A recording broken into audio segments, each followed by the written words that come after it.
एक समय की बात है कि किसी राज्य में हरिदास विष्णु सेवक और उसकी पत्नी गुणवती रहते थे। गुणवती बहुत ही सुशील और भगवान विष्णु की परम भक्त थी।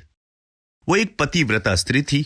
उसने प्राय सभी प्रसिद्ध देवी देवताओं के व्रत आदि किए। एकादशी का व्रत नियम पूर्वक किया करती, परंतु धर्मराज्य की पूजा उसने कभी नहीं की थी। अतिथि सेवा से वो कभी भी पीछे नहीं हटती थी। इस प्रकार सदाचार और धर्म परायण से वो अपना जीवन व्यतीत कर रही थी। एक समय गुणवती मृत्यु को प्राप्त हो गई। धर्म कर्म के प्रभाव से यमदूत उसे आदर पूर्वक पापियों को भय प्रदान करने वाले धर्म राज्य के लोक में ले गए, जहां उसने देखा कि उस लोक के 4 द्वार हैं। नगर के बीचों बीच धर्मराज का वो सुंदर भव्य मंदिर है, जिस मंदिर में धर्मराज जी विराजमान हैं। उनके पास चित्रगुप्त जी विराजमान हैं, जो मृत व्यक्तियों के पापों का लेखा जोखा धर्मराज को सुनाते हैं। यमराज के दूत गुणवती को वहां ले गए। जैसे ही गुणवती ने धर्मराज को वहां देखा तो भयभीत होकर कांपने लगी और नीचे मुंह करके खड़ी हो गई।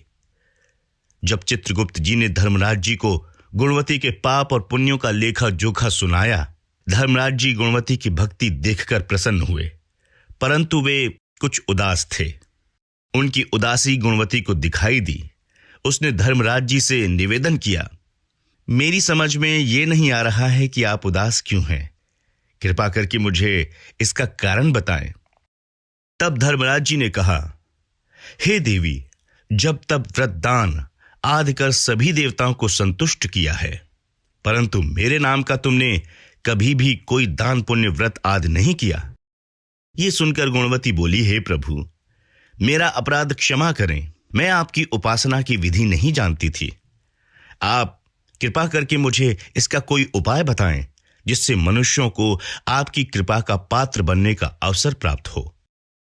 तब धर्मराज जी कहने लगे, सूर्य भगवान के उत्तरायण में जाते ही जो महापुण्यदायी मकर संक्रांति है, उसी दिन से मेरी पूजा शुरू करनी चाहिए। इस प्रकार साल भर मेरी कथा सुनने से और मेरी पूजा आदि का दान पुण्य देने से व्यक्ति सभी प्रकार के दुखों से मुक्त हो जाता है और फिर वो व्यक्ति मेरे पास सदा सुखी रहते हैं। ये सुनकर गुणवती ने धर्मराज जी से प्रार्थना करी, यदि ऐसी बात है तो मुझे इन यमदूतों से छुड़ाकर फिर से संसार में भेज दीजिए, जिससे मैं आपकी कथा का प्रचार कर सकूं। गुणवती की ये प्रार्थना सुनकर धर्मराज जी ने उसे धरती लोक पे वापस जाने की स्वीकृति दे दी। उसी समय गुणवती के मृत शरीर में प्राण वापस आ गए। उसके पुत्र बोले, हमारी माता फिर से जीवित हो गईं। इसके बाद गुणवती ने अपने पति और पुत्रों को धर्मराज जी की सारी बातें बता दी।